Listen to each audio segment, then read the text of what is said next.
అందరికీ shalom. Grace gospel ministries వారి వాక్య ధ్యానంలో ఈరోజు నిర్గమకాండం 35వ అధ్యాయం 30వ వచనం నుంచి కొనసాగిద్దాం. ఒక చిన్నవి పల్లవి.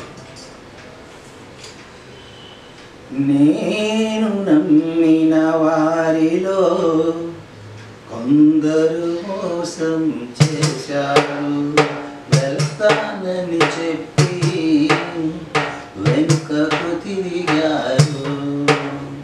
నేను నమ్మిన వారిలో కొందరు మోసం చేశారు, వెళ్తామని చెప్పి వెనుకకు తిరిగారు.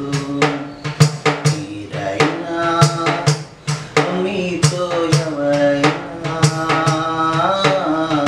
మీరైనా మీతో ఒకరైనా వెళతారా,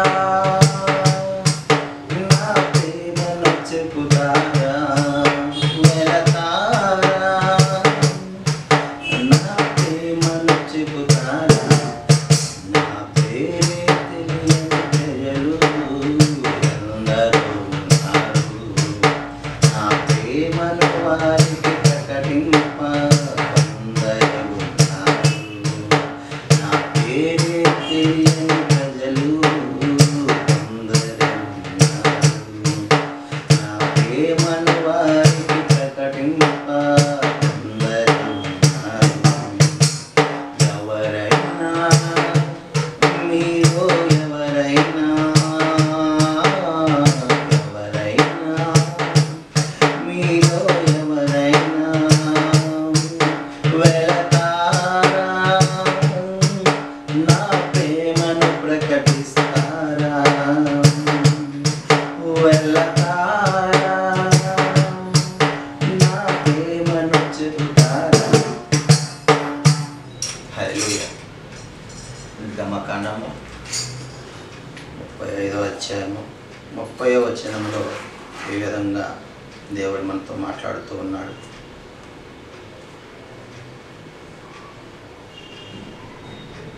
యెహోవా ఊరు కుమారుడును ఊరు మనుమడునైన బెసలేలును పేరు పెట్టి పిలిచి విచిత్రమైన పనులను కల్పించుటకును, బంగారుతోనూ వెండితోనూ ఇత్తడితోనూ పనిచేయుటకును, రత్నములను సానబెట్టి పొదగుటకును చిక్కుటకును, విచిత్రమైన పనులన్నిటినీ చేయుటకును, వారికి ప్రజ్ఞా వివేక జ్ఞానములు కలుగునట్లు దేవుని ఆత్మతో వాని నింపి ఉన్నాడు. అతడును దాను గోత్రికుడును అహీసామాకు కుమారుడునైన అహోలియాబును ఇతరులకు నేర్పునట్లు వారికి బుద్ధి పుట్టించెను. చిక్కువాడేమి, చిత్రకారుడేమి, నీల ధూమ్ర రక్త వర్ణములతోనూ సన్ననారతోనూ ఊట పని చేయువాడేమి, నేతగాడేమి చేయు సమస్త విధములైన పనులు అనగా ఏ పని అయినను చేయు వారి యొక్క విచిత్రమైన పని కల్పించు వారి యొక్క పనులను చేయనట్లు ఆయన వారి హృదయములను జ్ఞానముతో నింపి ఉన్నాడు. ప్రియమైన దేవుని సంగమా, ఇద్దరు విషయాలు ఇక్కడ జ్ఞాపకం చేస్తున్నాడు. బెసలేలు విషయము, అహోలియాబు విషయం. ఇద్దరు కూడా వారికి ఎలోహిము యొక్క ఆత్మ వారి మీద ఉన్నదని, వారి హృదయములో నింపబడి ఉన్నదని మనము ఈ అధ్యాయంలో జ్ఞాపకం చేసుకుంటూ ఉన్నాం. దేని నిమిత్తము? ఆయన జ్ఞానము, ఆయన ఆత్మ వారి హృదయంలో నింపబడి ఉన్నది అంటే ఆయన యొక్క పనిని చేయడం, యావే యొక్క చిత్తాన్ని నెరవేర్చడానికి. కాబట్టి యావేకు మహిమకరముగా మనం పని చేయాలి, మనం జీవించాలి, మనం ఎదగాలి, మనం ఆశీర్వదింపబడాలి అనే విషయాన్ని ఈ అధ్యాయం ద్వారా మనం ధ్యానించుకుంటున్నాం. ఆయన జ్ఞానము, ఆరోగ్యము అన్నీ కూడా మనకు అనుగ్రహిస్తూ ఉన్నాడంటే మనల్ని ఆయన పనిముట్టిగా వాడుకోవాలని, ఆయన యొక్క ప్రణాళికలో పారిభాగస్తులు చేయాలని మనం ఈ అధ్యాయంలో ధ్యానిస్తూ ఉన్నాం. అది ఎరుగక మనము కొంచెం తెలివితేటలు రాగానే, కొంచెం ఏజ్ రాగానే, కొంచెం డబ్బు అధికారం రాగానే మనం ఏం చేస్తున్నామంటే మన ఇష్టానుసారంగా, మన ఆలోచనలకు తగ్గట్టు శరీరము, కన్ను, ఆ మనస్సు ఏది కోరుకుంటే అదే మనం చేసేటి వారుగా ఉన్నాం.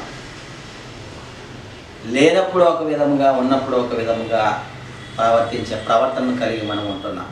ప్రియమైన సహోదరి సహోదరులారా, అట్టి వారిగా ఉంటున్న మనకు తెలియజేస్తూ ఉన్నాడు, నేను నిన్ను పేరు పెట్టి పిలిచినాను. అప్పుడు బెసలేలును పిలిచాను, అహోలీయాబును పిలిచాను నా యొక్క మందిరం ఒక పని చేయడానికి. ఆ మందిర పని చేసే వారు ఎవరైతే సహకరిస్తున్నారో వారికి కూడా నేర్పించడానికి నా యొక్క ఆత్మను వారికి అనుగ్రహించాను అంటున్నాడు. నా యొక్క జ్ఞానాన్ని వారికి అనుగ్రహించున్నాడు.